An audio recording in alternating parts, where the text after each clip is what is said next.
Dun dun dun dun dun dun dun dun dun. Here we are, live again. It's Wednesday night at 7:14, and you know what that means? Game day 716. Today is gonna be fantasy football day. We talked about it a little bit last week. Mm-hmm.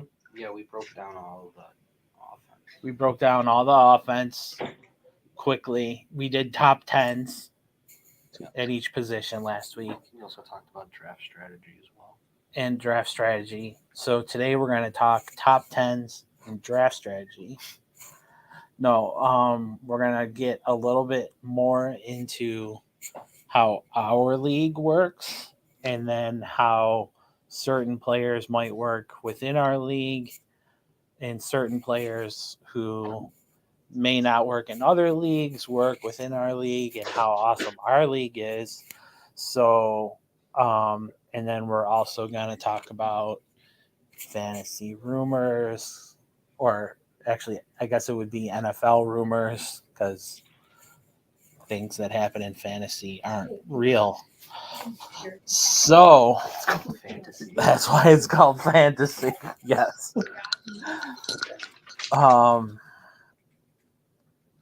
So welcome, viewers. We're glad to have you here. So tomorrow night, 8:00, game day 716 draft. Yeah. We're gonna stream it live. Mm-hmm. No, No. you don't want to? No. I thought that would be fun. I mean, you can. Maybe I will. Anyway, I'll look on it so I can know who you're gonna take. you'll look. I'll stream Yeah. you.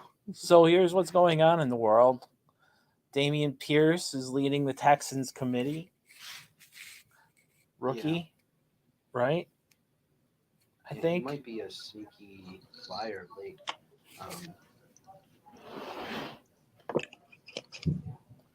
Sneaky late flyer. Juju Smith-Schuster. Yeah, I'm liking him more and more for where he's going in the drafts and for the potential I think he has with Hardman, obviously on injury now. And well, Juju's hurt, and Andy Reid says he should be on track for week 1. So that's good, but Well, I mean, like when you're taking Juju though, you're not taking him. I don't Starting. Think you're taking him. No. Right, is the thought that you take him as a starting wide receiver. Right? He shouldn't be drafted at that. No. Right. Like I don't think you're taking him at the same level as Devontae Adams. No, but no, I guess a better comparison would be like from Patrick Mahomes. Right. Well, I'm just trying to think. So it's like if you're, I don't know. I guess if you're in that Allen Robinson, Michael Gallup, like range there. Gallup is out for a while, isn't he? But he's on the track. We didn't put him on the track. Oh. Yeah, well, I'm just saying those guys that have like question marks right now, and I think Juju is also that, but I feel like he might be one of the better of Sterling those guys. Shepard. Yeah, I don't like him at all, but no, he's the backup slot receiver. So, well, Giants fans are saying that with Brian Dable's offense, that this is nothing they've ever seen before, and that it's fun. So maybe the Giants will actually be able to put up something in terms of fantasy where you might be a little less than a little bit more. Not Kenny Galladay, but Daniel Jones, Barkley. He said today Saquon. He has the mentality of F everybody into this year. That's good. Gus Edwards gets hurt from the Ravens. He is out for the first 4 games. J.K. Dobbins is coming back from an ACL injury. And they're saying Mike Davis will get most of the carries early in the season. The one and only Mike Davis. To me, I'm staying away from the Ravens backfield. What about you, CJ? if I can get Dobbins a round or two after his ADP, I'd probably go with him, to be honest. But I'm not getting him. You know, it's all the matter of like who's around at that position too. So like if we pull up the running back real quick, who else is going around that Dobbins area would be an interesting comparison to me.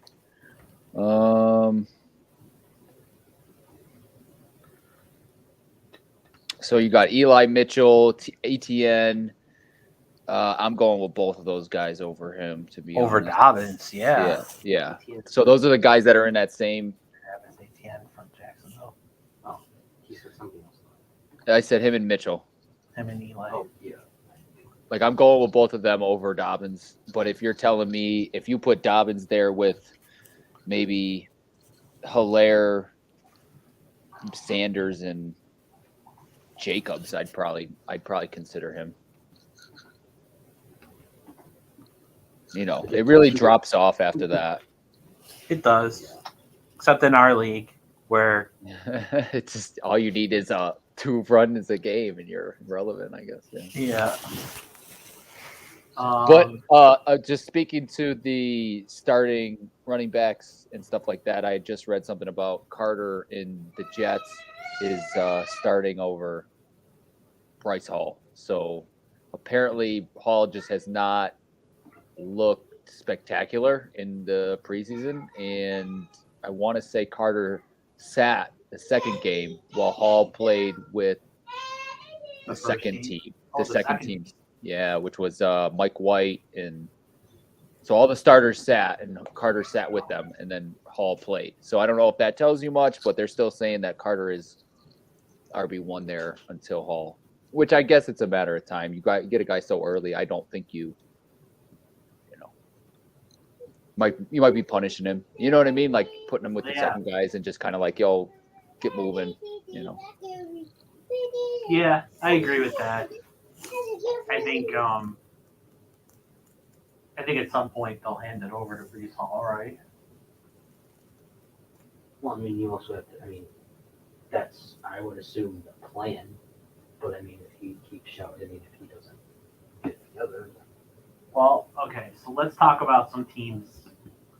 Let's talk about some teams in general. And then we'll see. We'll go from there and talk about who's worthy, who isn't worthy, etc. Might be might be worthy. Okay, so let's start in the AFC East. Do the Buffalo Bills have a good enough offense to have players to be considered fantasy relevant? You would think so? Not sure where I stand on that one, but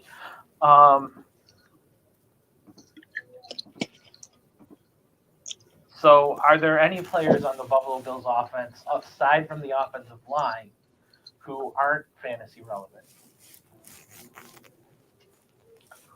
Especially since most of our audience will know the Bills offense. Crowder, probably. Right now. Anyone else? We have to see what happens with Cook. You don't think Cook will be relevant? I haven't seen enough from him to think that he's going to take over Moss's spot. No, I think Moss will be the back, swiping touchdowns. But I think Cook will be receiving still. He broke off that nice 24-yard run last week. Yeah, but I feel like Singletary is definitely like. Oh, Singletary's definitely number one, but I think they're going to still go with the committee. Yeah. Right. Well, I mean, I guess if you're talking about our league, then obviously I think it's relevant. But if you're talking about, like, I don't know, a 10 team, I would say he's right there on the cusp of. Well, it's only relevant if you get the handcuff, but right now we don't know who the handcuff is. If the handcuff's going to be Zach Moss or James Cook mainly. Okay, so would you even take Singletary in a league? In a real league? A real league? No. I had you're not going to know who the handcuff is until a couple of weeks into the season.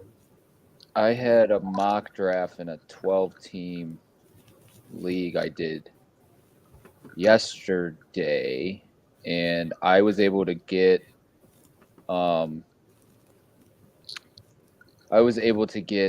Singletary, I'm sorry, and I got him, I want to say 8th round and first pick of the 8th round, and who else was going there would have been like Rashad Penny, Chase Edmonds, James Cook, and so I was happy to take him at 8-1 with like Kenneth Walker just going, and Yeah, Well, that's fair too. I mean, Well- everything in fantasy is based around. it's right, and yeah. we So like talked I about- don't want to say don't get him, but if he's there, then get him. You know what I mean? Like that's how I look at Well, it.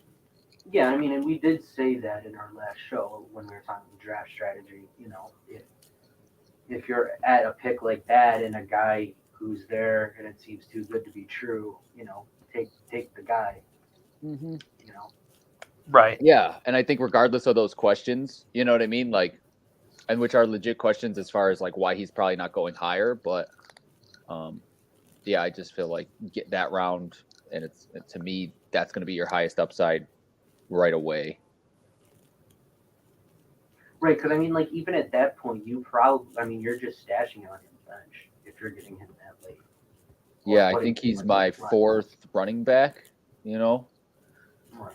so to get a So like, starter, that gives you the ability to take the time to let the time happen yeah, for them to figure out what they're going to do. Because I mean, Yeah. there could be a chance here. It's just this is Singletary's show. I mean, he right could come after out- how last season ended, I felt like he stepped up passing a lot, and you know he was a lot more like Possible. just relied on in the passing game. But then they go out in the second round and draft James Cook. Oh, I still think we're going to see James Cook, but I think that there's the potential here that since they were lining up Cook at wide receiver in training camp and stuff, that we might see Cook being out wide more than we see him standing next to Josh. Because I mean, if Singletary comes out and light the world on fire, why are you going to mess with that? Well, you really think that they would?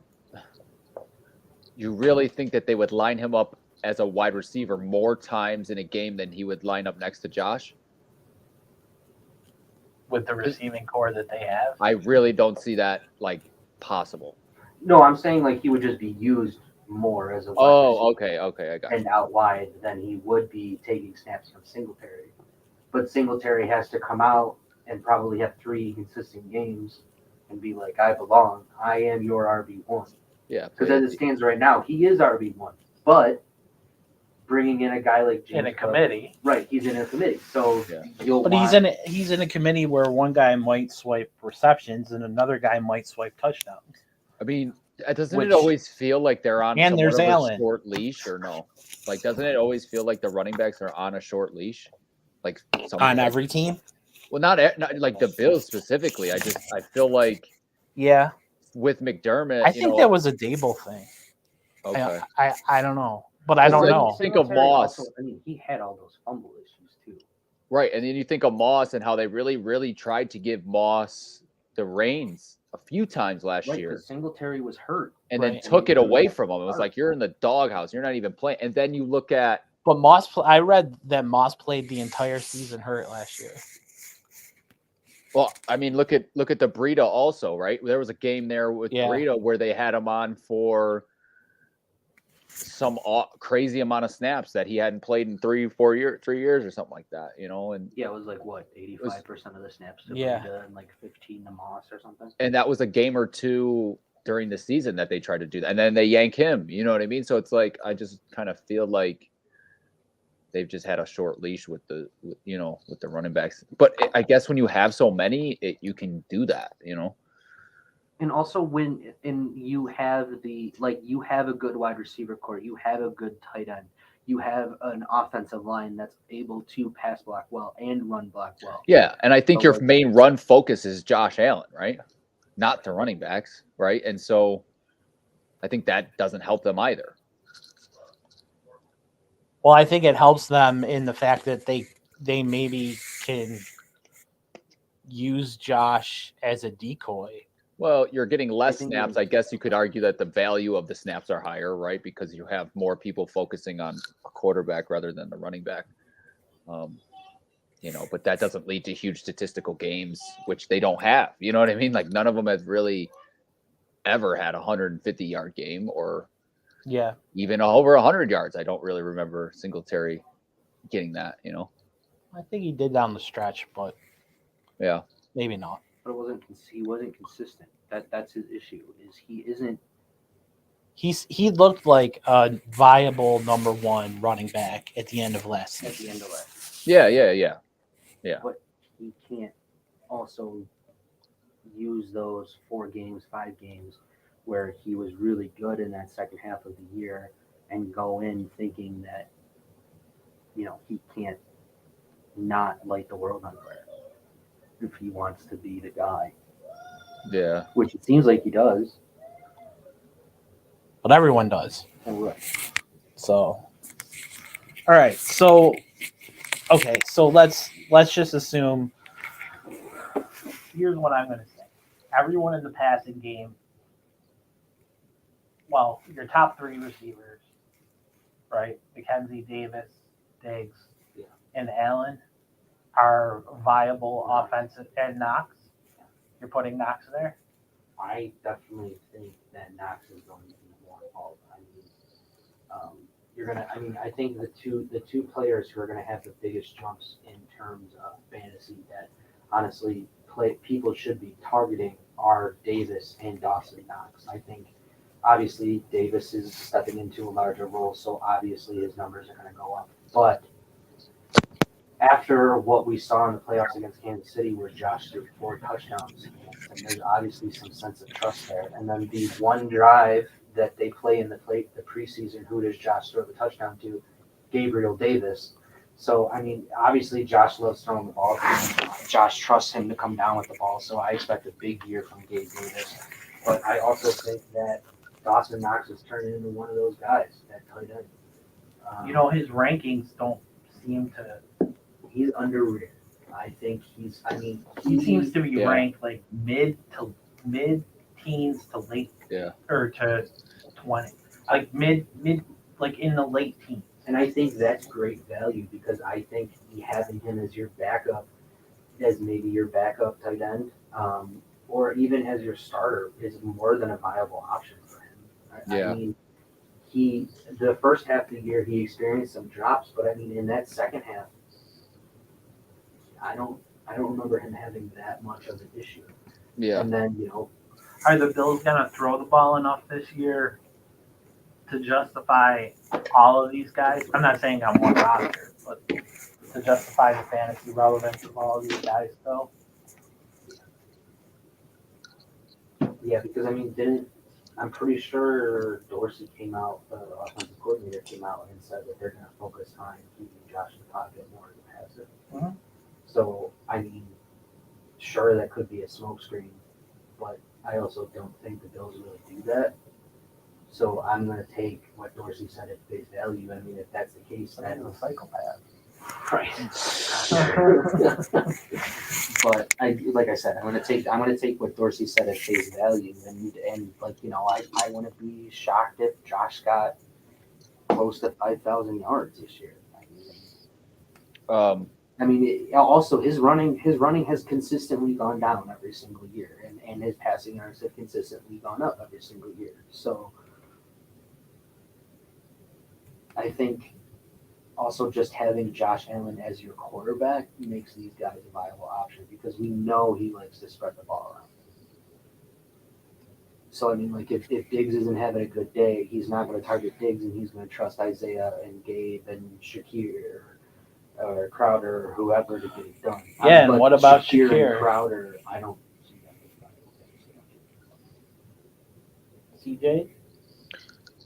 I was still on the Knox thing, so Shakir Crowder, who I think in the long run, obviously it's going to be Shakir until he can, but he's just got to get the little, some little things down. I'm sure like adjusting to the NFL takes a little bit of time unless the dude can come right out and ball. Yeah. I mean, he did look good in the preseason, but I mean, he's also playing against TJ Hughes, so get at it wherever you want.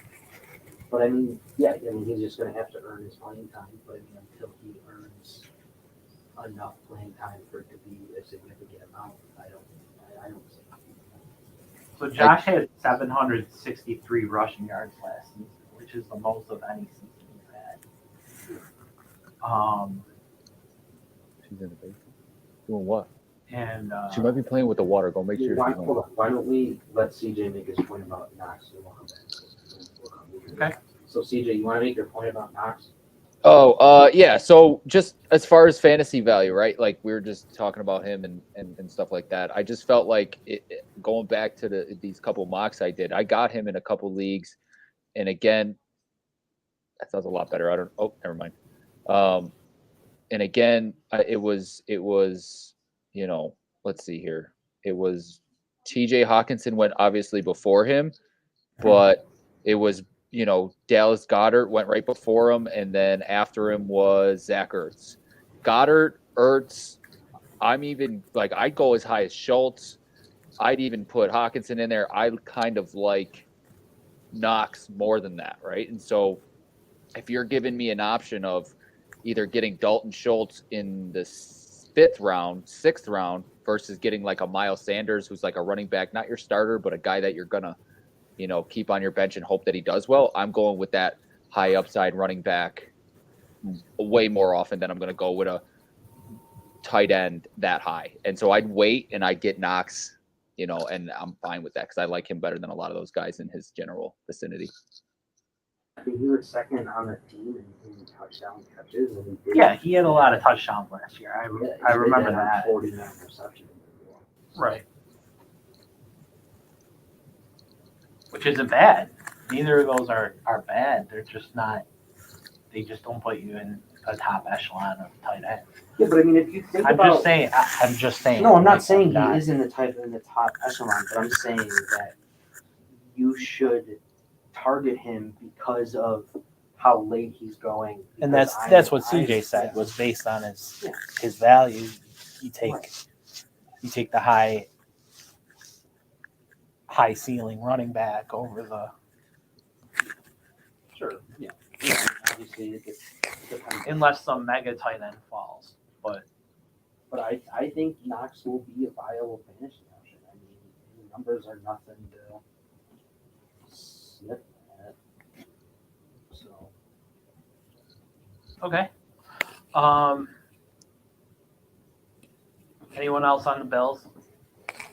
I mean, we know Diggs, we know Davis, Allen. Roster. Oh. Who's his roster? Okay. So let's move on. Or actually, let's move on to another team. The Miami Dolphins. Anyone besides Tyreek Hill worth anything? I mean, do we even want to dip our toe into that running back situation? I wouldn't. I mean, ugh. I think Eli Mitchell. I don't know. Miles, not Eli Mitchell. Well, they have Sony Michel, Miles Gaskin, Chase Edmonds, Mostert was who I was thinking of. Ahmed, and I think Mostert and Zaquandre White, right? So they have 6. And I think Mostert is hurt. Doesn't look like it. Mostert's. To me, Mostert's the guy. I don't know who their real guy is. Like, they don't have one. Well, would you agree with that, CJ?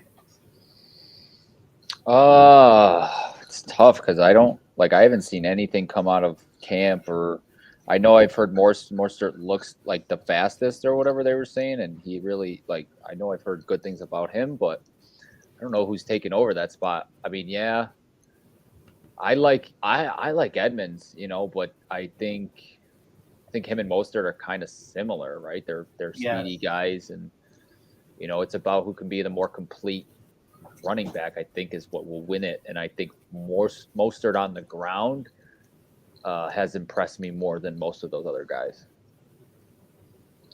And I think most are playing in a Shanahan offense says something as well. Like you're just a little more offensively. Yeah. Or something. Well, I want to say Mostert was McDaniels obviously was there when Mostert was there too, right? Right. So, right. It's a very good point.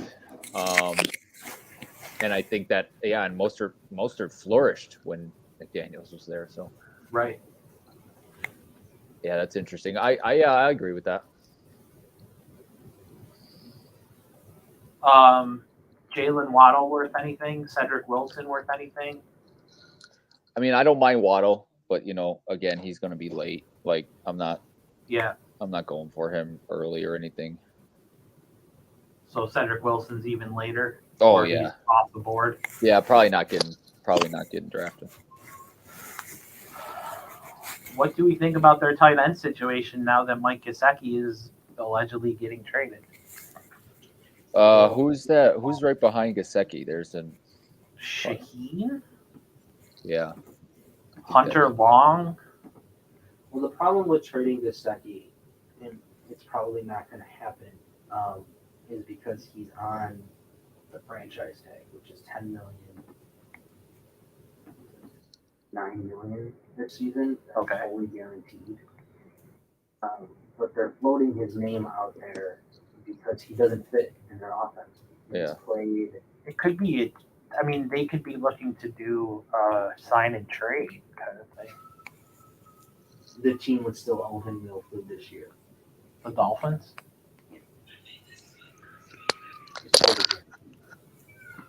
So if he gets traded, I'm pretty sure the Dolphins are still left with $10 million. That seems worth like split in half or something. But yeah, he gets all of his money. Well, I'm not saying he doesn't. Yeah. Okay. But okay. The issue here is that Gesicki played slot receiver in his first 4 seasons, averaging only 18% of his snaps, of his career snaps in line, lined up at that true tight end position. He spent a higher percentage of snaps lined up out wide, 20% than playing traditional tight end. But under Mike McDaniel's system, it requires the tight ends to block more, to be blockers, to not be receivers. He's 6'6", 247. You would think he could block. I know, you would think though, like if you were like, hey, block this year, that you would work on that with him early and say, hey, we're going to want you to block.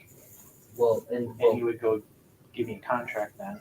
But so this is probably going to lead to snaps for the back end. Mike or Hunter Long. And with that will obviously reduce the amount he's on the field. If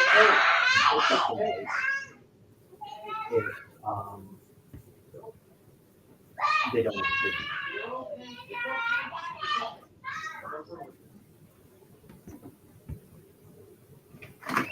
No, I agree with that. I think that makes sense then. So not a viable fantasy option, really, especially since they go out and they get Tyreek Hill and they get Cedric Wilson. So they're definitely planning more 3 wide receiver sets, right? I mean, yeah, they're planning to tell Tua to be a gunslinger. Go and get it, kiddo. Well, I mean, all these guys are wicked fast. Right. They can just run a slant, which Tua can hopefully hit. And then, you ask for more, rack yards. Then I mean, Tyreek Hill is going to get his points. I mean, he's Tyreek Hill. He's going to get open. Tua will target him probably like crazy. Waddle got a lot of, didn't he? No, yeah, Waddle did. Yeah, Waddle last year, 141 targets, 104 receptions, 1,015 yards, and 6 touchdowns. Yeah, no, I'm not. I think, though, with the introduction of Tyreek Hill, Waddle's production will decrease. I just had this feeling Tua is just going to target Tyreek Hill because he's Tyreek Hill like crazy, even though he's like 5'6" or something. Yeah, I honestly don't believe that there's enough. Like Tua is good enough to support those two guys on a consistent basis. I feel like Waddle will be maybe more relied on a reception basis. Like we'll get a few more receptions a game than Hill, but Hill will be looked at and used more in he'll do the sweeps with him, or they'll do some gadget plays or just something. You know what I mean? So it's gonna change every week who has the bigger yardage and stuff like that. And I don't think he's good enough to support both of them at a high rate. Yeah, that's fair.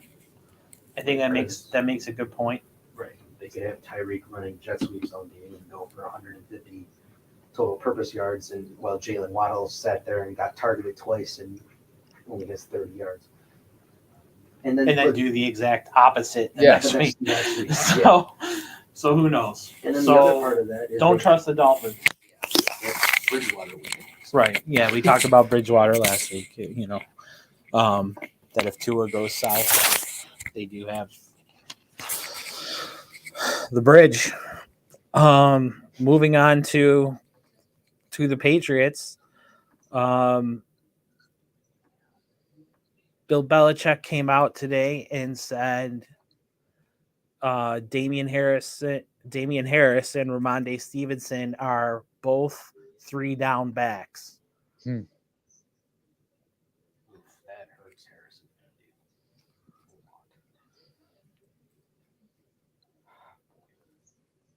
Though Stevenson finished last year with 606 rushing yards and 5 touchdowns, and Harris had 929 on 15 and had 15 touchdowns. But the attempts were 202 for Harris and 133 for Stevenson. I love Stevenson, honestly. I think that he is a better back than Harris, but that's me.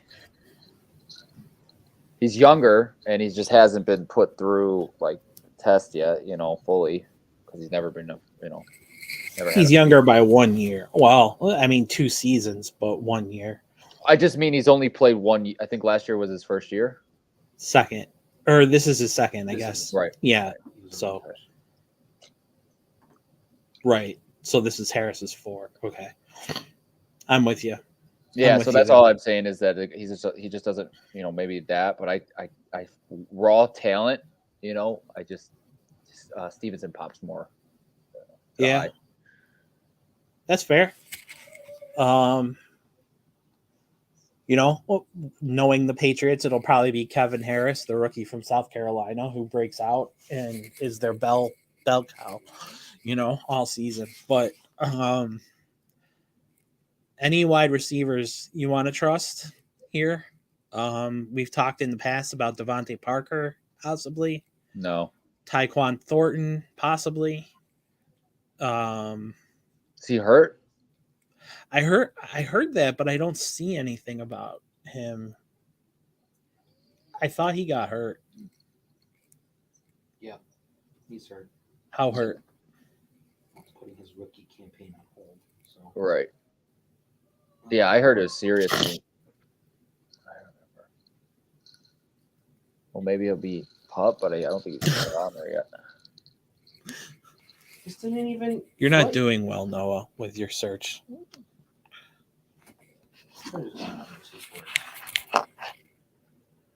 Thornton is expected to miss around 8 weeks, but also caution that everyone heals at their own rate. So maybe longer. Right.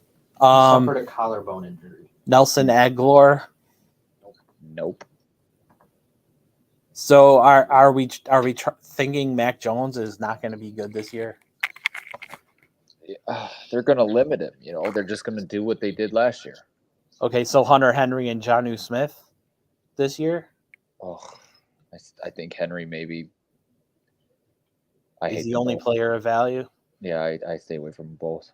Or Jaden Weidermeyer. I mean, honestly, former Bill. If you can just stay as far away from New England as you can, because I mean, We also don't know if they actually are going to come out and limit Jones. Maybe they're going to come out and make Jones throw 50 times a game and they'll run the ball 5 times, trying to make him into Josh Allen. Because, Bill Belichick's been too many times. I don't see that happening based off what we saw last year. They just have so many question marks. What they're going to do, Yeah. what team's going to look like, what they're playing. Just Yeah. You don't even know who their coordinator is. So It's us. I know. Oh, I'm sorry. And you Great. Moving on to the Jets then.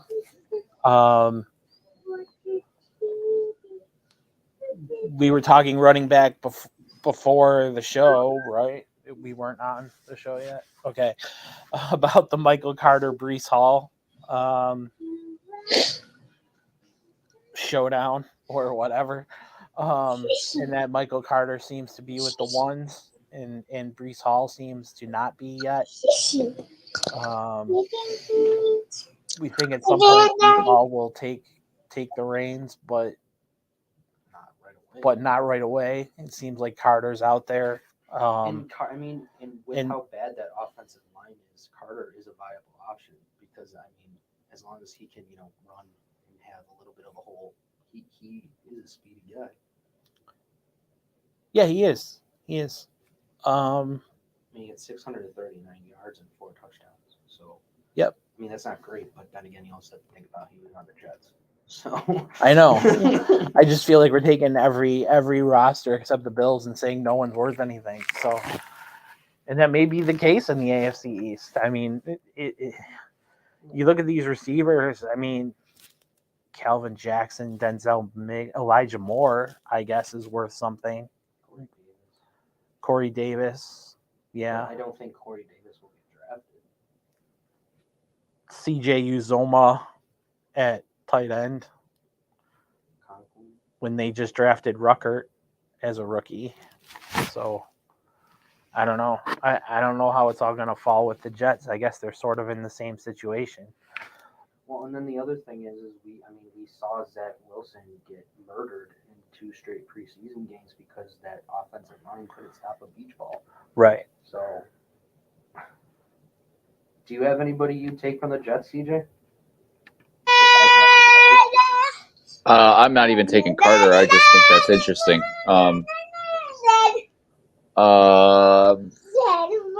That's tough. Elijah Moore, probably. Yeah. I think if anybody, Moore is probably the guy because he's their number one now. So moving on to the Ravens.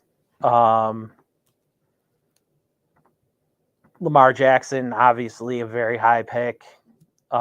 People are very high this year on Rashad Bateman. Mark Andrews, one of the top tight ends, if not the top. I don't know where people see with him and Kelsey and Pitts, though we had a Pitts discussion last week. But did you see that play? He just where he smoked. Oh my gosh. We're convinced. You guys are convinced on Pitts now? Are you?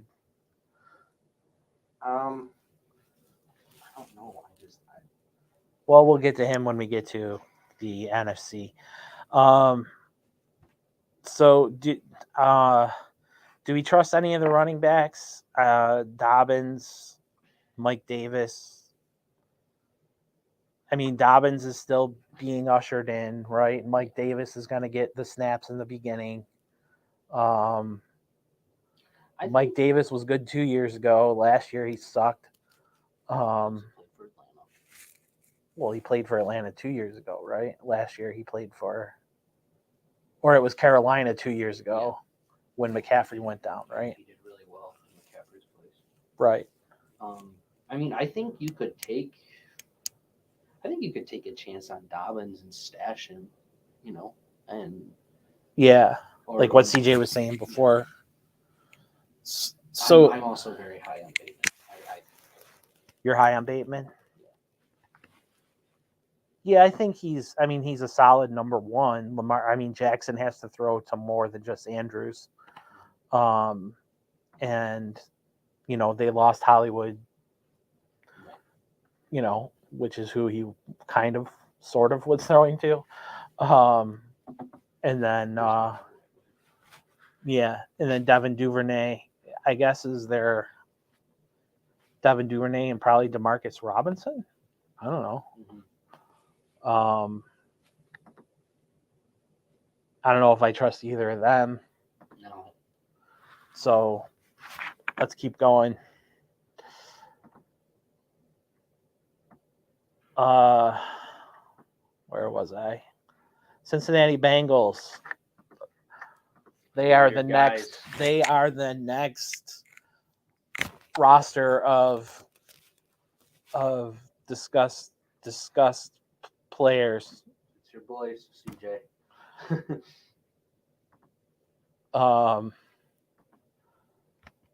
Okay, so Bengals are very similar to the Bills in that they are loaded, right?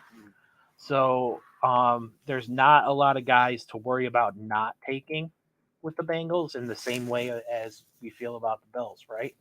Right. That's the way I would see it.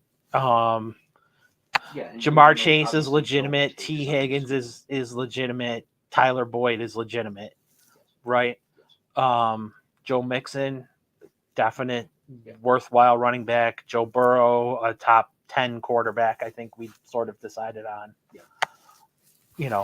In that 5 to 10 range. If not, then he's 11 or 12 or something. But they got the new tight end. What's his face? Hayden Hurst. And they retooled that entire offensive line for Burrow. Right. Well, so, which could be good, which to me puts Mixon up in the air out of anybody. yes, because they relied on him when the offensive line play was bad to Right. get done the yards, which is why he finished the year with 12,000 yards or 1,200 yards. Whoa, that would be impressive. That was a huge year he had. But I think 1,200 yards and 13 touchdowns on 292 attempts, which is just wild. right. Anytime you get 300 attempts, you're having a pretty dominant season. So I think if anyone's going to take a hit, it'll be Mixon, but he had such a great year last year that it's hard to think, even if they left everything alone, that he wouldn't regress somewhat. Well, right. I mean, that's the conversation that we have all the time about players who exceed. Like it's the Cooper Kupp situation. He's obviously not going to lead the league in receptions by 50, yards by like 200, Right. touchdowns by 30 again this year. Right. But He's still a very viable fantasy pick. right. Will he be the top wide receiver by the end of the year? I am willing to put money that there's a very high chance he will be at the top again. Sure. So it's just weighing. How much? Yeah. Funny. It's just weighing that regression. I mean, I think Mixon will regress, but I don't think he'll just regress in terms of going back to the league more than he will regress in that way. CJ, do you see any other issues or concerns with the Bengals? We know they're your second favorite group here.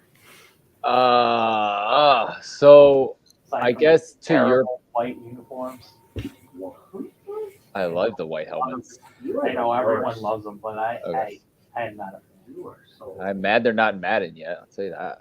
But anyways, I think that after what we saw towards the end of the year last year, I think the balanced run game, pass game that the Bengals did in the first half of the season is going to be gone. I don't think they're ever going to go back to that. I think they saw what Burrow can do when he's slinging it, and he looks good slinging it. And the more he slings it, the more confidence he gets. And you know what I'm saying? Like when he was slinging them balls at the end of the season, he was winning games when it mattered, when they needed Wearing it. sunglasses. And I mean, I don't like that whole aspect of it, but Icy Joe or whatever. Yeah, the Cool. cigars and the we've had this conversation, but I just think it's corny. I mean, it's It's whatever. terrible. Yeah. But anyways, yeah. So I don't think that they're gonna go back to that run mixed with the pass like they did. They were a little bit more run heavy towards the beginning. So I think they're gonna let Burrow take over, and I do think that Mixon will not come close to that 300. I think he'll probably be around 225 to 250. He will bring everything else down. But Yeah, but I think at the same time, I think he's very involved in a pass game, and especially around the goal line. So like that's gonna help him regardless. So I still think he's like where he's being drafted. I think that's fine, and that's solid. But I don't think you should expect that same amount of rushing attempts as last year. what do you think about Hayden Hurst as a tight end? When you said the name, I don't know. I didn't really feel much either way about it because he has never showed me much on any of the other teams he's been. Now I understand that. I want to say last year he was maybe with Atlanta. Yes, he's been with Atlanta for Since he was traded from Baltimore. yes, yeah. He was with Andrews in Baltimore, and then Yeah, and then I mean I know he got some goal line touchdowns last year in Atlanta, but I'm not seeing the field stretching. Like I'm not seeing, you want big chunk plays as a tight end, especially if you're not going to be getting a lot of receptions or a lot of targets. You want them to be open down the middle a few times a game. He's never showed me anything since I've seen him in the league, and I don't think that. he's viable. Yeah, I don't think that's going to change very much. I think it'll help them in certain situations. A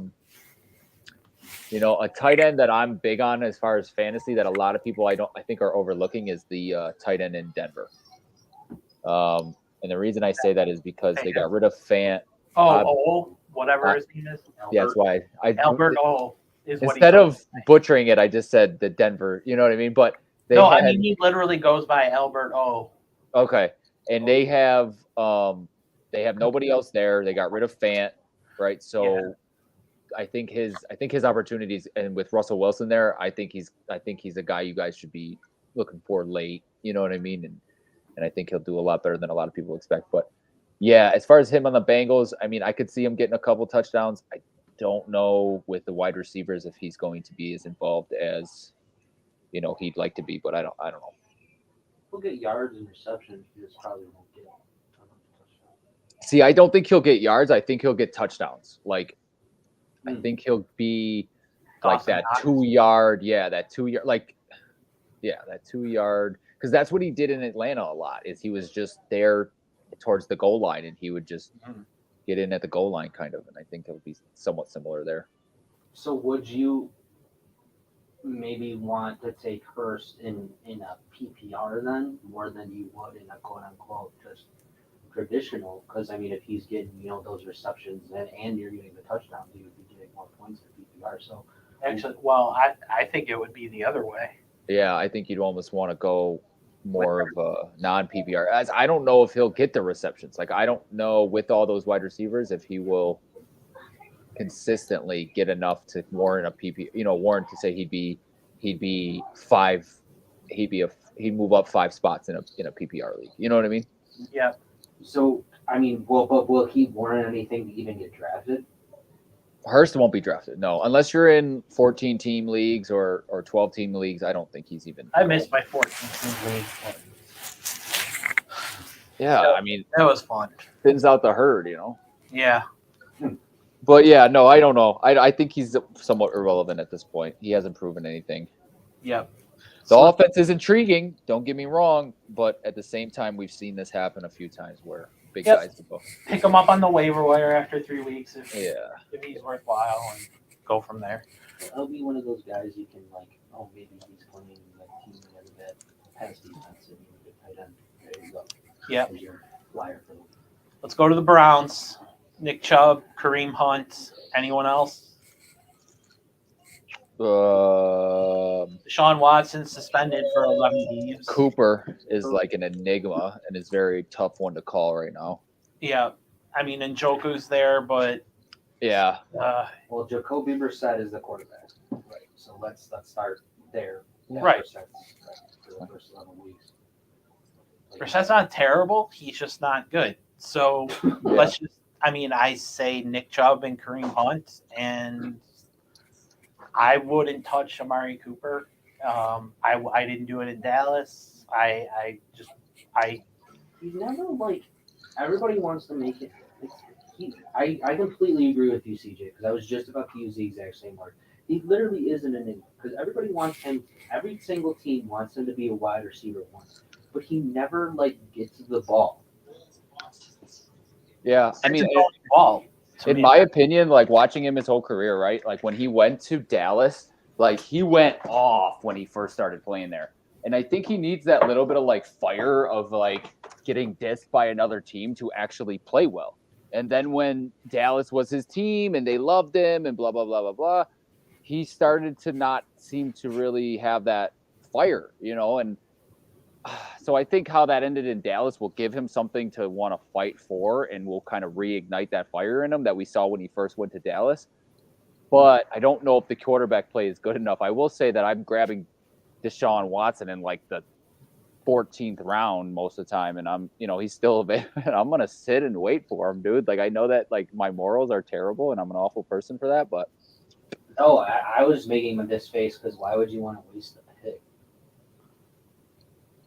what do you mean to hold him that long? You want to hold on to that spot for 11 weeks? Like I don't know if I view that as worth it when I could be using. That. Well, I guess like in the I'm sense, dealing with backups like not Lawrence, but like I don't know, just like right below that tier of like I guess Tua, and it's like, do I want Tua or would I like Deshaun Watson for playoffs? And it's like, oh, take right, and that's what I think it is. It's if you're going to the play, you start the season thinking you're going to the playoffs. If your team starts sucking, yeah, you get rid of him, right? Yeah. angle him to Yeah, someone that's else, right? And you could get something out of them from in a trade, even.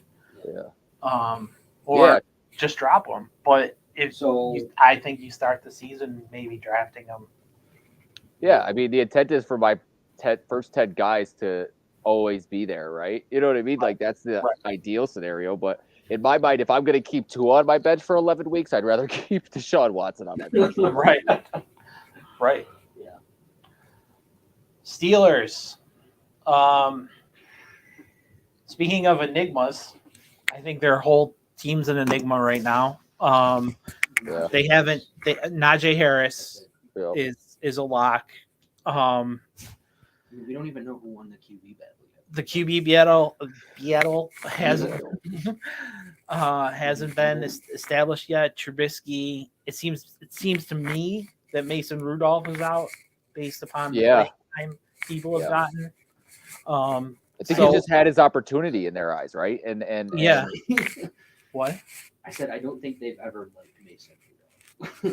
yeah. I kind of agree with that. Like if the Bills could pick up Mason Rudolph, I think I would be all right with that over who they have. Yeah. I'm fine with that over like Barkley, I guess. of course, Yeah, Kenny Pickett. At this point, it is career. right. Yeah, No, but I said that about Pickett, and then they came out, I want to say the next week and said he was starting the first preseason or whatever, their second Right. preseason. It keeps messing up the betting favorites for Offensive Player of the Year because people are trying to take him at like super, good odds, and Yeah. then so many people keep taking him that he keeps now jumping up as the betting favorite. And then people it are has to get taking Pickens readjusted. too. Yeah, Yeah, and they're just going like back and forth. And then there's like the rankings. I was reading the article. The rankings for the Offensive Player of the Year, or offensive rookie. Rookie of the Year, have just constantly changed in betting. Yeah. So like, there's honestly, I'm sure Hall was probably right after the draft, number one, right? And then after how he played in the preseason and camp. Well, if Pickett's going to start, they're always going to give it to a quarterback. Yeah. If he plays even remotely well, right? Yeah. I think Pickett's going to start though. I mean, like, cool. He's going to take over at some point in the season. Yeah. It's a matter of when. Right. That's my opinion. And I don't know if I'm ready to start say he's going to week start. Yeah. am still not there yet, but I definitely have been on the boat of like week 5, But- 6. I think we could put What? Pickett in the conversation of like somebody to just keep an eye on. Like if you need somebody, maybe because I agree. Yeah, eventually he'll be starter. I mean, he's played. Yeah, you could. tremendously well. What's the word? Stream him. Yeah, true. Yeah. If Yeah. you want to. If you have to. But if he but if he plays well, I mean, there's nothing wrong with. And there's also nothing wrong to think about Trubisky. That Trubisky may be, Yeah, Trubisky Okay. played well too. Trubisky might be okay, but I mean, unless he's But we also know what Trubisky can do. I mean, we know he's at his ceiling. So what we see is what we get with him. I completely agree. I think unless Brian Neither one. Dable turned him into and Ken Dorsey turned him into something else, But whoever the quarterback is, I still think that makes Deontay Johnson, Chase Claypool, and Pickens viable receiver options. I have a personal beef with Chase Claypool after what happened last year, so I'm not Yeah, me too. going to count. I'm cool with that. All right. Let's finish up the AFC quickly. Who's next is the AFC West.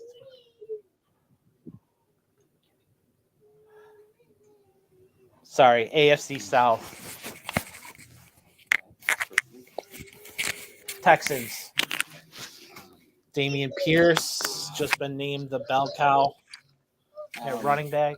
My boy Brandon Cook is always a no-brainer for fantasy. CJ, what? Nico Collins. Nico Collins is a sleeper for me. Nico Collins, yeah, definitely. Are we thinking Mills at all? I think I would rather stream Mills than Pickett. I guess depending on those games, I love those AFC or those AFC South games that are just like scoring explosions. You know what I mean? Like sometimes like Jacksonville, I could see Houston, Jacksonville, like that could be a big scoring Colts. game. Yeah, like those are Between always all three of those teams. they always Houston, play each other Indy. well, and Yeah. That's one of the things. That's another fantasy secret is that it, at least to me, is drafting players on bad teams. Like, because the offense is Well, I mean, going to be going deep in the fourth quarter and throwing the ball in and especially when you're getting like a top running back or a top wide receiver or a top tight end on one of those bad teams, like a Kyle Pitts potentially. right, You know that they're going to get the ball right, because you know that the quarterback knows. I know that guy's good. I'm just going to throw him the ball like he's Right. going to be my safety valve, which is what I think is going to happen with Tua and Tyreek. But so yeah, I agree. I agree with that because like they're gonna get their like they're good enough that they're going to get, you know, for a fact, like no Right. matter what, they're going to get their touches, they're going to get their receptions, or their attempts. Yeah. Well, I do though think taking a quarterback on a bad team though is that's more of a debate than thinking about a wide receiver or a running back or a flex. It depends on the quarterback, but Well, yeah, absolutely. let's. So Mills streaming option is that what we decided? Mills is a streaming option. Do you think he's anything more than that? no. Okay. Let's talk Indy. I think Matt Ryan is possibly legit. I don't know. Obviously, Jonathan Taylor. Jonathan Taylor, of course, is going to be first overall pick, most likely. But I mean, like, I think you could even, look when you're getting into those later rounds and you're trying to see, like, if you can, you're trying to find that diamond in the rough. A guy like go Ellie Cox. If you're looking at tight end for a backup, Yeah, for the backup might be somebody you think about. Ashton Doolin. I don't know, Alec Pierce, Paris Campbell, Michael Pittman, right? Pittman's a beast. Yeah. Right. Yeah, So- he's got to be that guy. Ryan Taylor and Pittman, I think, are the guys are the go-tos. Mo Yeah, Alley. I think Ryan also deserves to get drafted. Oh, definitely. I I mean, that agree. offensive line. I mean, we know Indy's offensive line is one of the best. True. Right. True.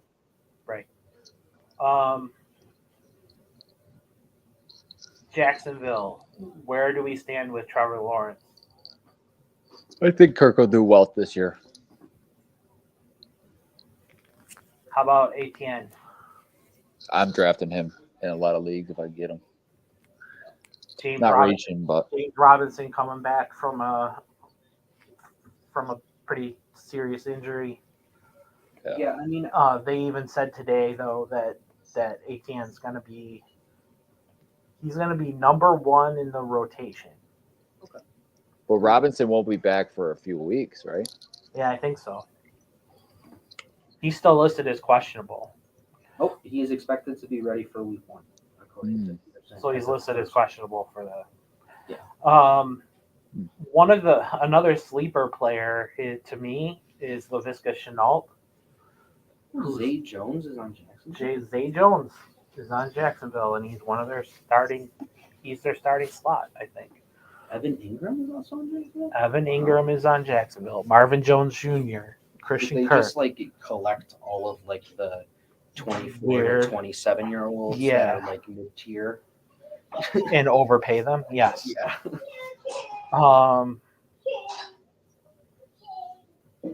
One of the things that I read about Laviska Shenault was that they might be trying to use him in the same way San Francisco uses Debo, and that he might be an interesting late round attempt at something. Yeah. Yeah, I mean, like, because that's the Worth thing. taking like, the right, flyer on. when I we're guess. talking about late round flyers and stuff, Vanilla. I mean, there's so many options, and there are so Yeah. many guys. Well, if that you can see choose one, from. It's just- then right. then say it. And that's why I'm just saying Laviska Shenault. Yeah, no, I'm not. No, I'm not mad at that. I if I'm going to give my honest opinion on that call, I like that call because I think he played well last year, and I think he was a rookie, right? Yes. And so you got to say rookie and rookie. That's always been a good like combination in fantasy and in real life when you got a rookie quarterback and a rookie wide receiver, and they've kind of come up together. Yeah. Like that's always a good like a good start. And I like Kirk because I just like that he's a slot guy, and I think that'll work well with Lawrence. But I think Shenault will also be involved, with Lawrence being the quarterback. Yeah. More than Zay Jones. Oh yeah. I'll say that. Yeah. I mean, Shenault last year, 63 targets or 100 targets and had 63 receptions out of it on 619 yards. No touchdowns. But he also added 11 attempts rushing for 41 yards. So, they did try to do it last year. I think he'll do more. And I think that's what he's used for. They didn't re-sign Carlos Hyde. Because they had ETN coming back. Right. But I think also Did he ETN. retire? I think he retired. No. Or the NFL said you're retired. I think it was the NFL saying he was retired. But Was he an Ohio State guy? I think so, Yes. Okay. For sure. Yeah. Okay. But yeah, having ETN coming back and that'll change your offense. And I think I'm not gonna trust Lawrence. I mean, you guys all have heard me rant About Lawrence, so, yes. But I think they're just gonna be pass heavy. And then they'll use Shenault as a Debo, and really Shenault might be their leading guy in rushing. You don't know. No, I think it'll be Etienne. And then I like ETN because I think that it'll be like good dump offs are crucial for young quarterbacks. You know what I mean? So like Just hitting them off to the side when the play's breaking down, I think will happen quite a few times. Plus, you talk about players who have played together. Oh yeah, true. It's not like You we know. didn't win a national championship. So they know each other, you know. I do want to put out there Jamal Agnew. He might not be a draft guy, but he might- Detroit, No, he's on he's with on them. Jacksonville. Jacksonville's kind of deep at receiver Yeah, I in a mean, weird he- way. He had 7 attempts rushing for 111 yards and a touchdown, 24 receptions for 229 yards and a touchdown. I think he kind of came on at the end of the year more as a target that Lawrence started to trust. But I think that could be somebody just keep them on these are the players that I'm watching list, just in case. Because, if one of these, Kirk goes down, Marvin Jones goes down, Chenault goes down, Agnew might be the next man up. Yeah. So it's probably between Agnew and Zay Jones if Zay Jones makes the roster. So He's listed as their wide I know receiver he's 3 making the right roster. now. I just like but making fun of Zay Jones. I know. It's Marco, an easy target. Tennessee Titans. Malik Willis is going to take over at some point, or is Tannehill in? Tannehill played the whole year. You think so? We're split here between Noah and CJ. I don't know. Again, I'll preface this with he's played against backups or whatever, but he's also played so well against them. But Well, was feel like- Tennessee even an ideal spot for him to go to? Like in your both opinion, like for his style of play, was that No, even an I- offense that fits his capabilities? Because it not to me. No, but I think the NFL knows what Ryan Tannehill is. And I think he has a lot to do. Like all Buffalo Bills fans do. I think the NFL knows what Ryan Tannehill is. We've seen Ryan Tannehill ceiling. This is what Ryan Tannehill is. Yeah. okay. So No, I've been saying it for years. You take Derrick Henry off of the team, and I think that's a totally different quarterback, obviously. Yeah. But they have Derrick Henry. So It just leaves a lot of open lanes when you can do a play action and all the defense comes running up to stop it. right. and then there's that rookie wide receiver they drafted just running across. And he hits some Treylon Burks. I.e., how the Bills lost to them, it's just Exactly. bit on play action too much. So the thing about Willis for me, and I think this is what you were saying about the NFL biting on raw talent. I think I was saying that in terms of why they took him. That's why. Right. They went And that's where I think Vrabel, they trust Vrabel as a good enough coach To cater it. to modify the offense to work with that Right. can. Well, I'd be fine with Henry behind Willis, kind of like how they do in Philly, kind of like what they do in Buffalo once in a while, where you give that quarterback the chance to either hand it or kind of take off. And Yeah. that style I could see happening, but you're again retooling a lot of what the offense is. You know what I mean? Or been used to. I mean, they could create the offense that Lamar Jackson has always wanted with Yeah. Malik Willis, having a good running back. Yeah. It's a different style of run blocking though for the It is. linemen. You know what I mean? It's not it's not just okay, we're gonna switch this and then the linemen have to get the steps Yeah. down because it's a little bit different. It's like a block and then we're blocking we're what I'm saying, we're pass blocking. So it's a little bit different. Well, that goes back to what you said. They trust Vrabel to make Yeah. those decisions. Yeah. Which I mean, I have my own opinions on Vrabel, but They trust Vrabel. They trust him. Vrabel annoys me to death, God, yep. but But he has turned out to be a good coach. And Yeah. that's the most I'm going to say about him. And, that let's- kind of let's thing. move on to next. While we're into the AFC West, East. let's talk Denver. Obviously, Russell Wilson is a good would be a good choice at quarterback. Their running game, it's Okay, well, here's the thing I'm going to say about the running game. go ahead. They're expecting Javonte Williams to be the guy.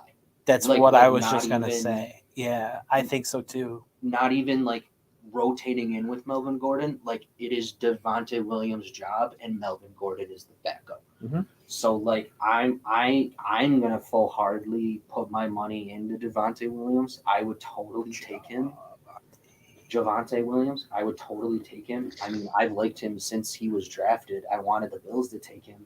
But I mean, he showed that he's a bruising fast back, and I think he'll do really well this year. CJ, thoughts on Javonte Williams? I like him. You know, my biggest concern is I felt like they tried to do that in some games last year, and he didn't take over. And then they would put Gordon in for a play, and he'd get a 25-yard touchdown. Yep. That changes so much from an offensive coordinator standpoint, where you know you really want to get this guy involved and you're trying, but then you put this other guy on because he's fresh, right? And he gets one Right. and he's gone. You know, and it's like, so while you want to keep Williams out there and you want to give him as many as, but it's that like urge to put, it's still going to be there. And I mean, even last year, I think he did well enough, you know, but I think that if he can get 75% of snaps, I think he'll be real good. But if it turns into a 50-50, you're going to have those games where one's going to do better and the other one's not. And here's and I'm just gonna tack on to your point a little bit. Also, Vic Fangio was their head coach last year, and he's not a very good head coach. Or a very good So- offensive coach. Right. So I would take that into account when Yeah. thinking that scenario. I mean, I full-heartedly believe that Hackett's going to make him the guy. I think he's the better option behind Wilson than Gordon, because he'll do better with blocking and he's a bigger guy. Why would he do better with blocking when Gordon's been in the league for 8 years? Yeah, I think Williams' only drawback last year was what's that? So like that's why he didn't play If third he's down able as to much. improve that, then Then it'll keep him on third down, right? And then he'll Right. be dominant. Like, you know what I mean? Like then they'll have no choice, you know. It's like what we said about Singletary. He can't block or pick up blitzes. So Yeah. Yep. and then the next year he was able to. So maybe that'll be the same for Javonte Williams. But I'm full-heartedly in on Javonte Williams. I'm full-heartedly in on Russell Wilson making this wide receiving core look like. Let's talk about their Hall wide of Famers. receivers, because their wide receivers are Cortland Sutton, Jerry Jeudy, and KJ Hamler. And their tight end is Albert O, who we've already talked about. So, do we like both Sutton and Jeudy? I like Sutton a little bit better than Jeudy. Do you? I do. I think I'm Sutton a little fits. bit higher on Jeudy. I think Sutton fits the Lockett mold a little bit better. Oh, That's I was gonna weird say because- TK. I was gonna say because he's like a Sutton's poor 6'4" man's or TK. something like that, Yeah. isn't he? He is, but Judy's bigger, isn't he? I thought. I thought Jeudy was. I don't know.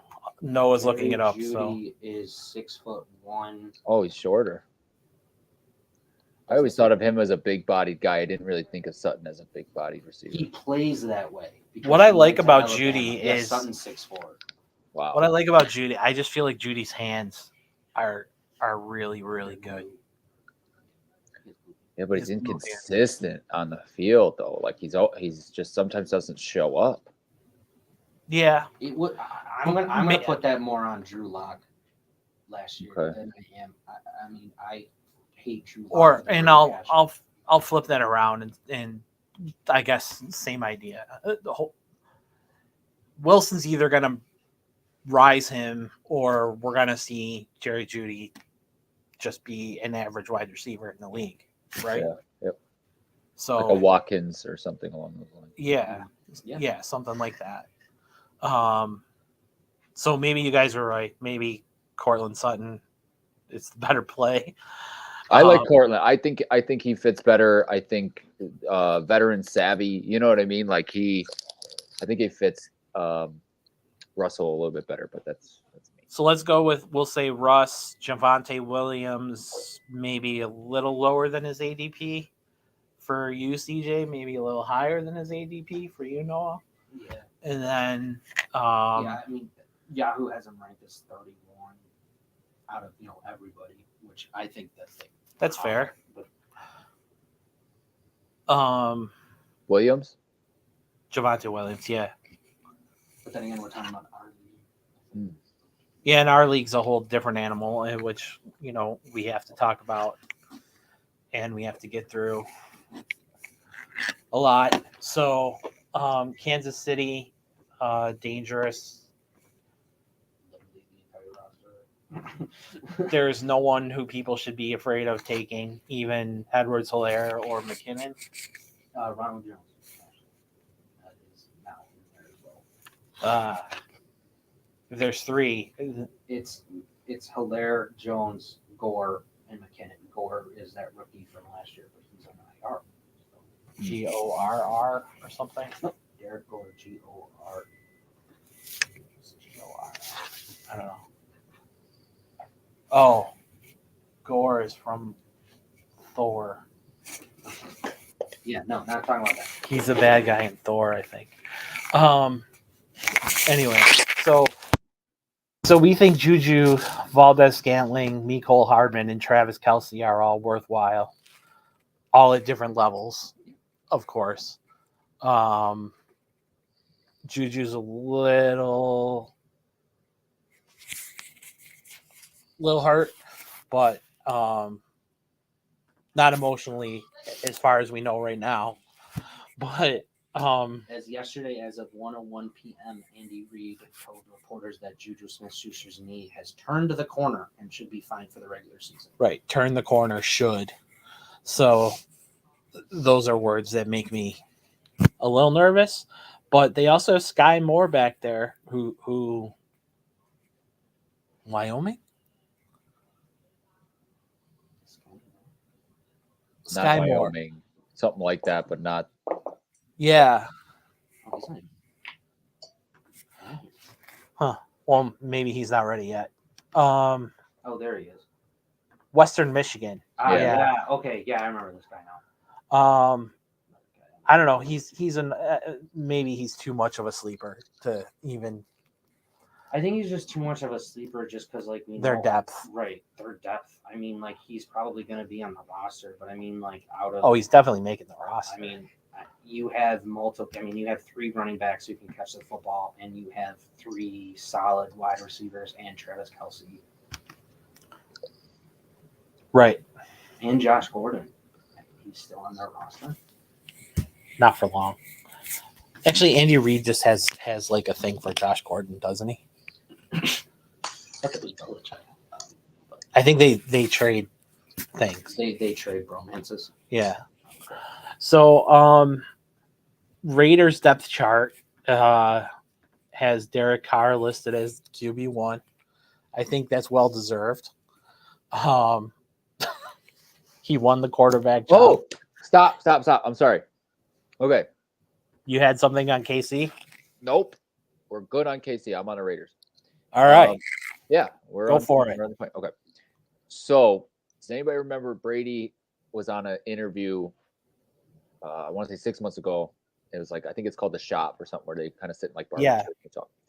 And he said a team wanted him early in free agency. Yes. But then they said they're going with that guy. And he was like, and you're going with that guy? You know?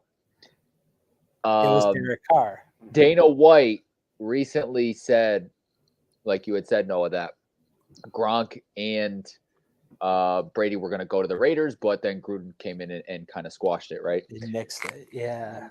And so now you figure out that, you know, who Brady was referring to in that situation because Gruden nixed it in favor of Carr, right? And so was what happened. That's who he was referring to in that interview. I just thought that was interesting, and I just wanted to bring it up. And oddly, Gruden is out of a job. Yeah.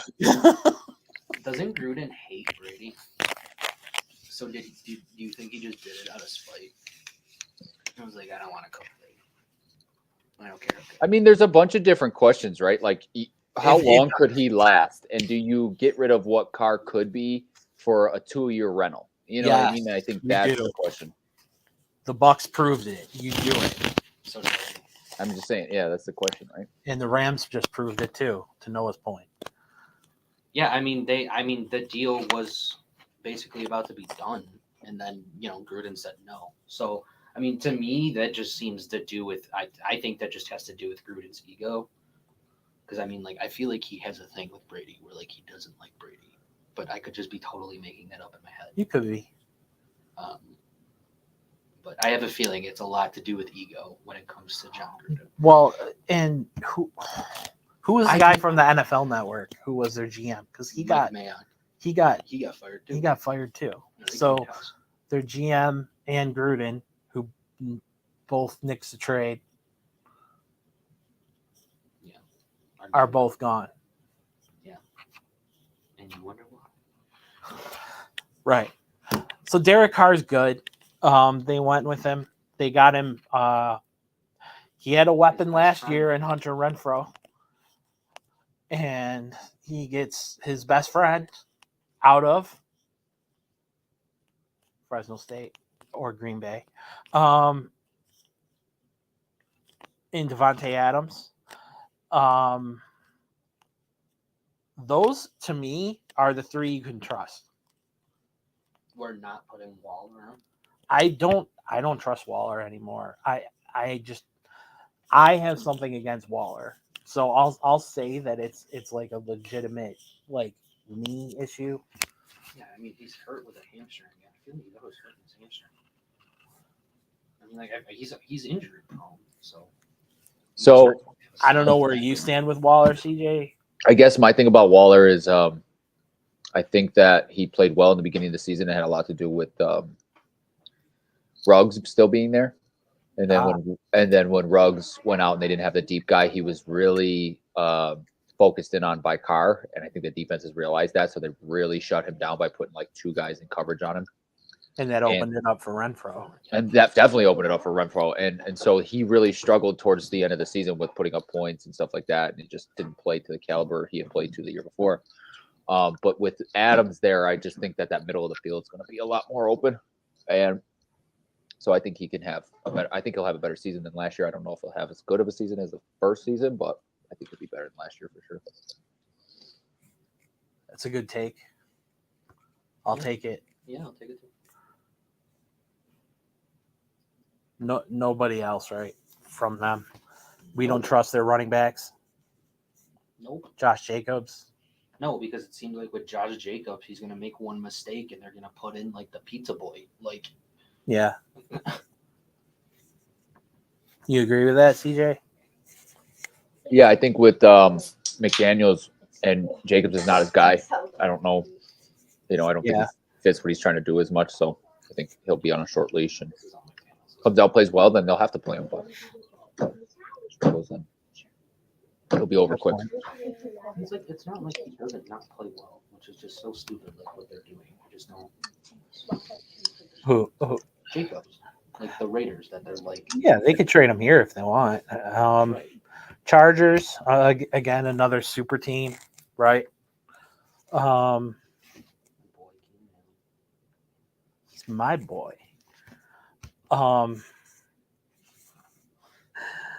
Justin Herbert, legitimate top 5 quarterback. Austin Eckler, we're high on. Yep, I'm always going to be high on Austin Eckler. Austin Eckler's your boy. Yes. Yeah. He gets his receptions. He gets his touchdowns. Yep. 12 rushing touchdowns. Justin Jackson doesn't scare you at all? No, because like they've always had a person come in for Eckler, and that surprisingly always does well. I feel like that's the thing with Eckler every single year. Like they'll have that backup running back just be like, oh, Well, it's Isaiah Spiller this year, right? Like they drafted him. Yes. What? Yeah, but I mean, yeah. There's. Oh yeah, no, Jackson isn't there. It's Jackson's Josh Kelly. gone. Yeah. Josh Kelly and Isaiah Spiller are the backups. So then I'm expecting Eckler to probably put up better numbers, honestly. He's probably going to be out there a ridiculous amount of the time. Yeah. News out of camp is Josh Palmer is putting up huge numbers as wide receiver 3, and that they're really excited about how he's playing. Gerald Everett is back at tight end. So basically, they brought the band back together. I think what you see is what you get with these guys. Keenan Allen is the exact same numbers every single year, in my opinion. Mike Williams kind of had a breakout year last year, really 2 years ago, and He then became more of a touchdown target, in my opinion. Like he wasn't getting those. Like Swear we were still talking about breakouts last year for Williams. Like they were saying, oh, he might like just 2 years ago, he was kind of they used him as like the big guy to go up and get the ball, and then last year, like they actually, like, used him as a wide receiver. Yeah. That So was he kind could of where still I be on the thought. cusp of a breakout, but he did have 1,146 yards last year. So that's a breakout then. more than More than Keenan Allen by by 8 yards. Yeah. He made one extra. Well, catch. Herbert knows how to get the But ball. what's really telling in that situation though is, can you see Michael Williams' yardage per catch or no versus Allen? You got that right. Oh my god! I just thought you were on the one with that showed their stats, so I figured it would show that too. He had 76 receptions and 1,100 yards. So Noah's running the numbers now. He also had 9 touchdowns. Okay, so at 107 and 1138, that's about 11 yards for Keenan. And Keenan Allen had 1,100 yards with 106 receptions. So that's Mike Williams averaged 15. right. You said Keenan had how many? About 11. 1,100, but how many catches? 106. So that's 10, right? 10. So that's 10 versus 15. Yep. Okay. And Williams, he had 9 touchdowns. He had 9 touchdowns and he only had 76 receptions, but he had 129 targets, and Keenan Allen had 156. So Wow. So that's that. Definitely Keenan Allen, I'd say, is your PPR play, right? I mean, yeah, value much higher in PPR. yeah. I mean, Mike Williams had 53 drops last year compared to Keenan. Drops? Had 51. Well, whatever. Incompletions. Incompletions. Okay. They both had. They were Keenan had targeted. 51, and Mike Williams had 50. Okay. So not drops, because whatever. they'd be like kicked out of the league. I was going to say, you are terrible if you have 57 drops in a season. All right. Dak Prescott.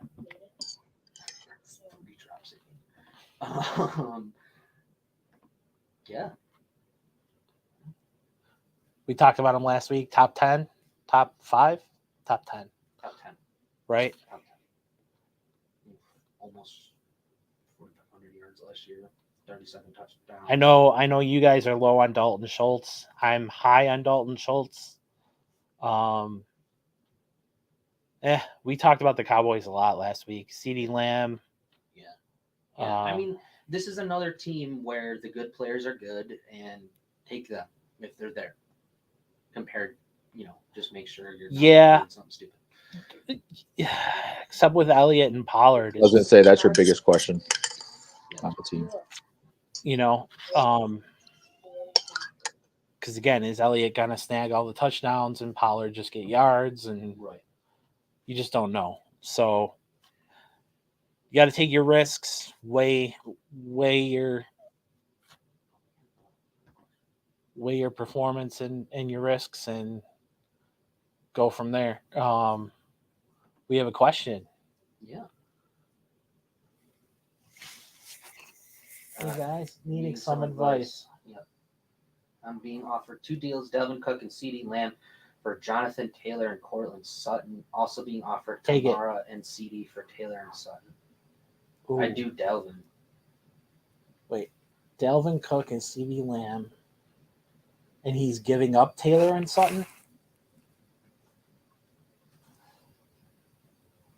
Yeah, that's what it seems like. I would Whoever is getting Jonathan Taylor in that deal is winning that deal, in my opinion. Yeah. You're on mute, CJ. So that's bad for him. You're saying don't do that, right? So you're saying, because the way I read it is, I'm being offered 2 deals. The first deal he's being offered is Dalvin Cook and CeeDee Lamb. For who he has is Jonathan Taylor and Cortland Right. Sutton. I would Yeah, not yeah. do that deal. I would give not up make Taylor. that trade. Would you? Also being offered Kamara and CeeDee. I do neither of those. I do neither of those. Hold on to Taylor. Yeah. I think that's what we're gonna say on this one. Hold on to Taylor. Give it. Yeah. Give it some time first. And as if you were watching the show earlier, we seem to be fairly high on Sutton, especially with that's true. with Wilson as his quarterback. So definitely just sit tight. It's before the season. Only Noah and I are allowed to make trades like that and offer trades preseason. 17 days until the season starts. Do you think that guy that's offering him that the other trade is like that's the same team? Because that's pretty crazy if he has Kamara, Cook, and Lamb. That is crazy. Wow. What do you guys do in that league? If no, you know what though? If that guy, because that guy clearly, if it's the same guy offering both, that guy clearly wants Taylor. Right. Now, if you want to get interested and you want to turn that around, you ask for Cook and Kamara. Because that's what Taylor's worth. And then if he wants Sutton, you do Cook, Kamara, and Lamb or something. And that's the trade to make. But Taylor straight up for either of those running backs is not worthwhile. It's not a good idea. So that's where hope you help, Jeb. Yep. We are here to help. So anyone else who has questions, feel free to drop them in. I'm not telling you. When do you start to take defensive players? I'm not telling you. CJ, you're still on mute. Anybody not in our league who has questions, feel free. Anybody in our league, so you're on your own. Yeah, we're not giving away the ship for Well, we're giving it away to each other. So we're kind of giving some strategy away to the three of us, but still, let's okay. So our league is huge. Let's explain to the viewers. Our league is monstrous in size of players. It has IDPs, which are individual defensive players. Position, and basically maxes out the NFL on both the offense and the defensive side of the ball. We have 11 starters on each side of the ball. So as you can see, 22 players per team in the NFL. We play 22 players, and then all the ones who suck, don't make our rosters. We also start 2 quarterbacks. So that's the basic gist in our league. In our league, receptions count for a lot, yards count for a lot. Our scoring is like in the thousands and thousands of points. A player like Josh Allen or your top quarterbacks may get between 6,000 and 7,000 points throughout the season. Yeah, like Herbert finished with 6,000 in our league last year. Well, there you go. Herbert finished with 6,000 in our league last year. Joe Mixon finished with 5,500. Okay, that works. So, I mean, just to explain, how. No, that's helpful. Yeah, I was just winging it. So, so from that standpoint, that's how our league goes. On the defensive side of the ball, defensive players are worth a little less than offense, but not by much.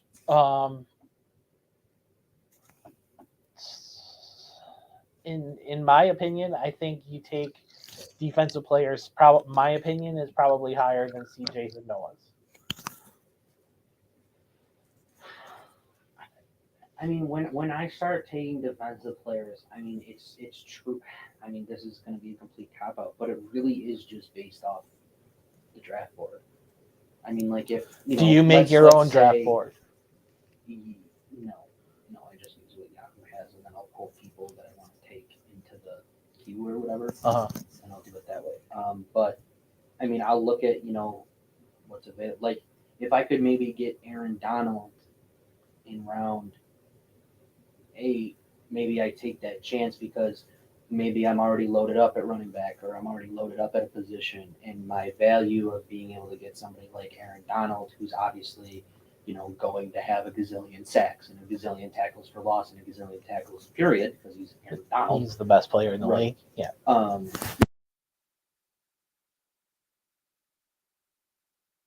Then Wide receiver 3. yeah. So I mean, and yeah, it is a little bit of a cop out, but it's truly based off what's on the board and what I feel is the better value. I mean, like generally, if I need a running back and there's a running back there, I'm not going to think about taking defense. No, I think, in my opinion, I think maybe after the top set of receivers and any viable running back is gone is when you start possibly thinking about, and maybe we named the top 5 tight ends last week. Maybe after the top 5 tight ends even are gone, then maybe you start to think about a defensive player. And the other thing I'll say about defensive players too is even though there are 11, I've found there are a lot more streamable options. Like guys you can just plug and play. Like that seems to be the case at linebacker. Like in defensive line. Our defensive line, a lot of like the defensive tackles, they'll all get like 50s or something like that. Like so, like you're not, I really, when it comes to like the defensive line and linebacker, I'll try to swap those guys out based off. Like if I have like a weak linebacker that I don't like that much, I'll probably swap him out with somebody who might be in a better matchup position because I feel like I can just drop that guy. I don't really like him anyway. So. thoughts, CJ? We're still on defense. How did that go? What happened? How was your strategy last year as a first timer? Yeah. So I'm a big believer, like as far as IDP is like, if there is value still for skill position players, like I'm going to go for it and I'm going to hold off on like defense as much as I possible until I feel confident in my other positions. So if I'm good at tight end, I'm good at quarterback, I'm good at then I'll start to think about that.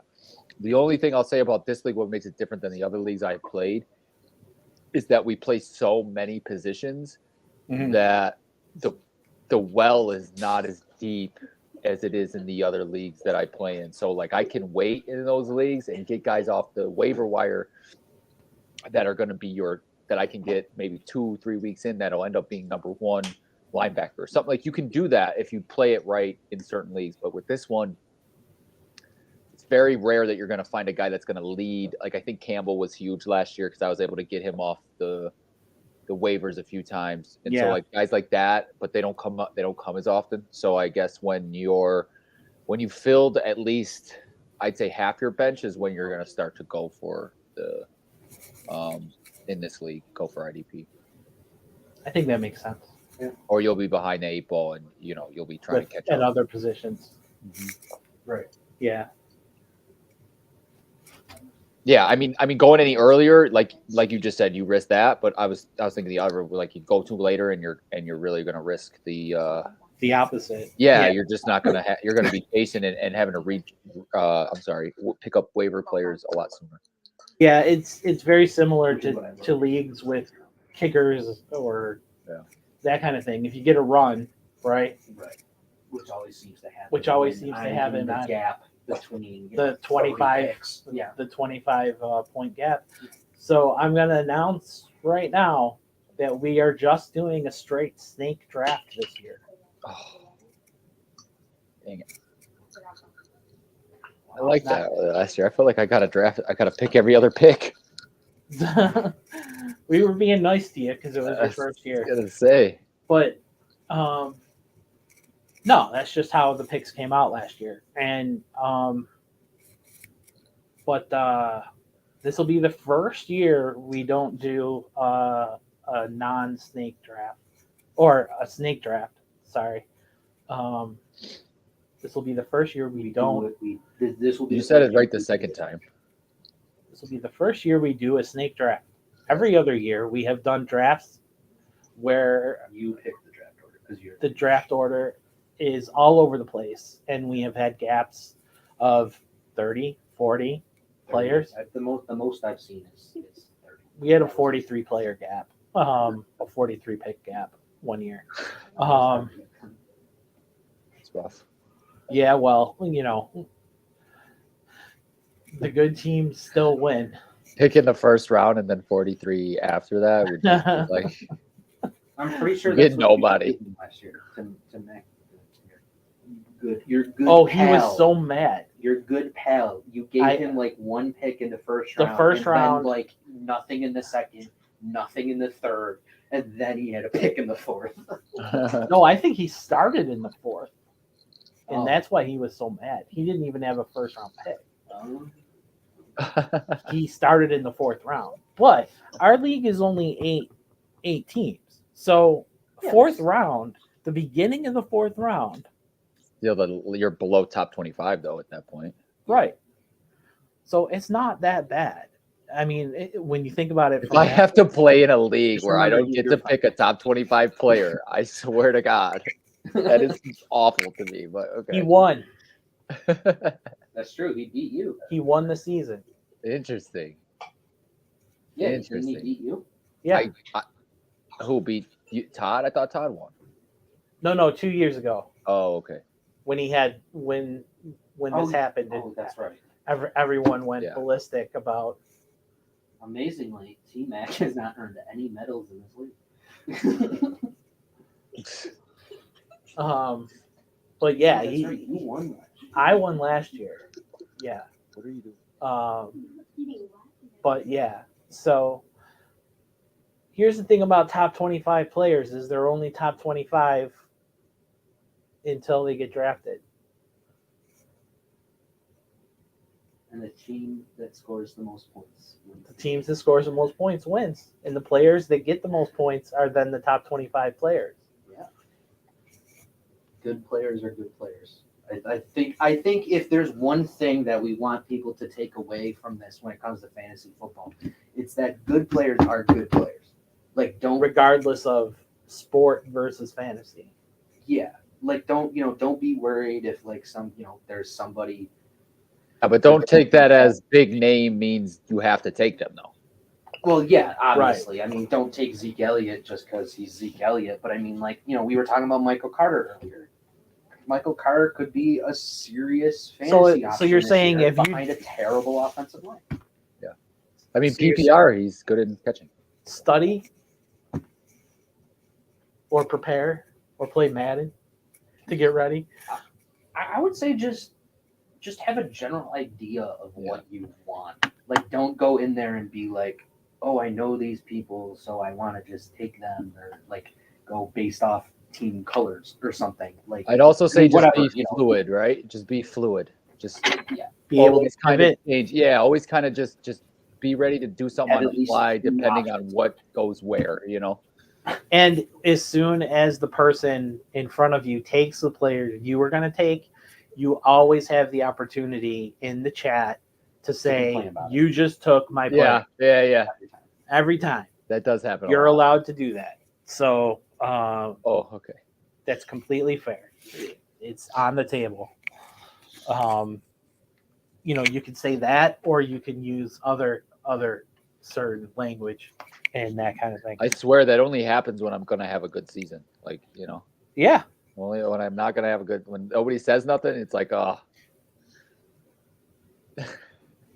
That's true. There wasn't a lot of talking last year, and then there was a big. I think there was a big separation gap between 1, 2, and 3, and everybody else. Think so?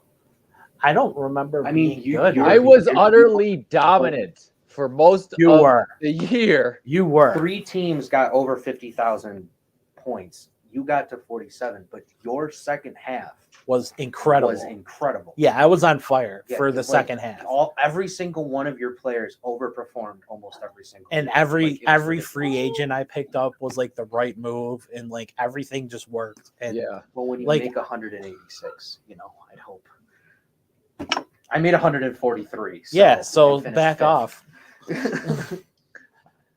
I just like. fuck you. That's because you know what? You would make as many picks as many you. I'm going to try Yeah. this again. You would make as many roster changes as I would. Yeah. If you didn't have season tickets. Because Probably. right? Because you'd be sitting at home being able to make the change in the Yeah. middle of a game. That's true. Yeah. That's right, because I've actually run into it multiple times where I've had guys. Right. When I've had the 1 o'clock games. Yeah. Right. And then you don't hear about it until the third quarter or whatever. And Had to pull the out my- guy with have the to- voice comes on and I had says, to pull out my "Here's phone in the middle of what 60,000 people and right. all try to use the same Wi-Fi. Though the Bills' Wi-Fi definitely has improved. it's Verizon now." Yeah.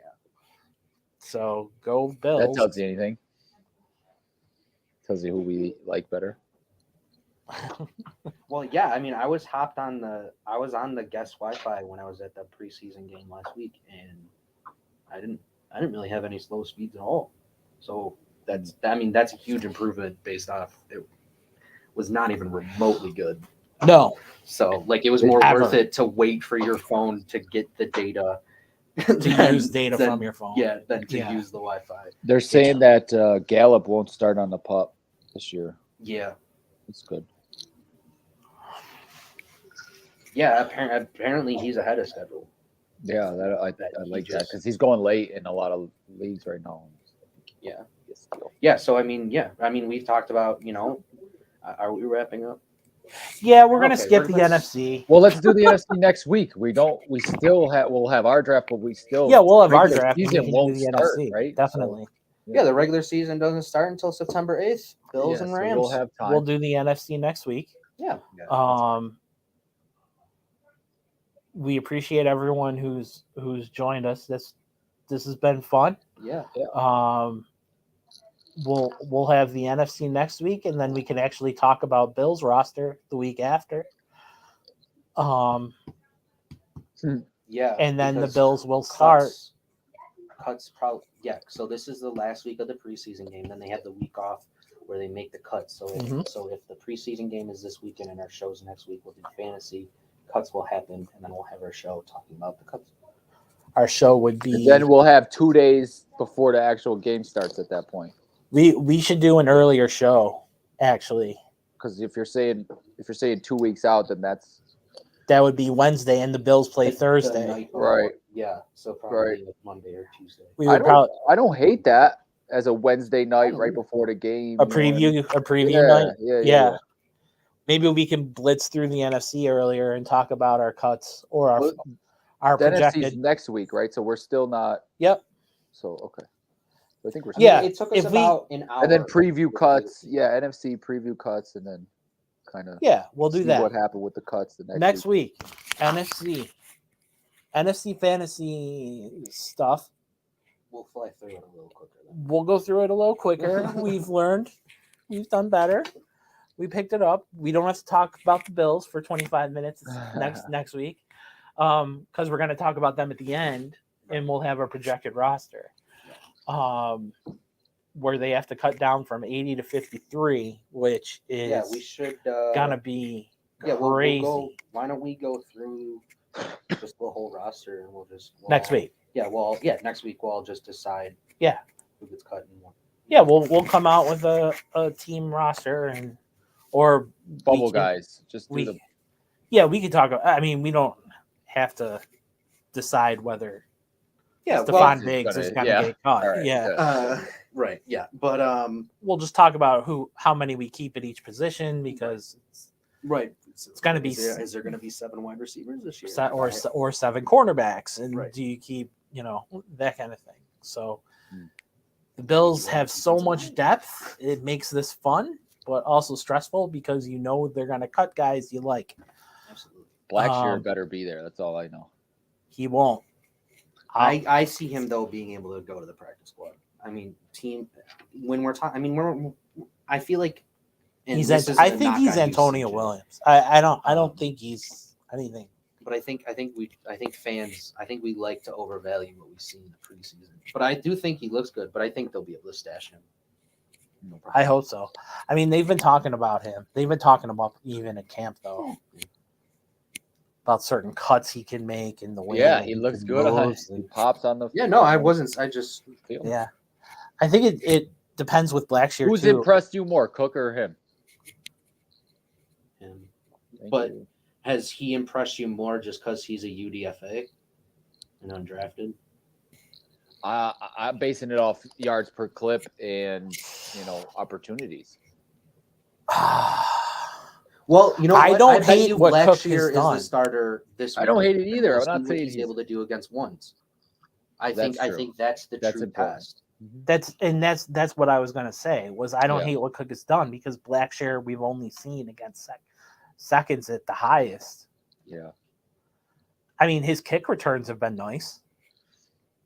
Yeah, I mean, like if he's able to win. If that they job, feel I'm fine. if they feel that if he makes the roster, it'll be because Of that. he showed out on special teams both ways. well, That Yeah. he could return kicks, Yeah. and they were using him on special teams.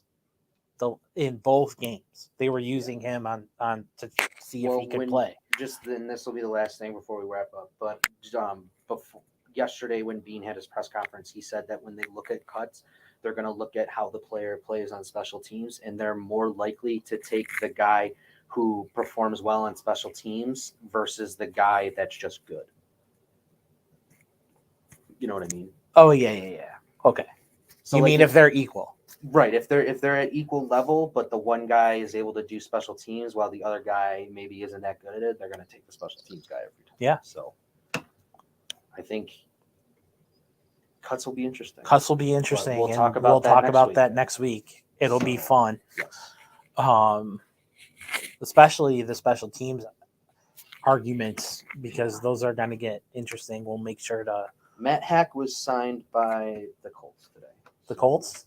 Oh, because their punter destroyed himself. Hmm?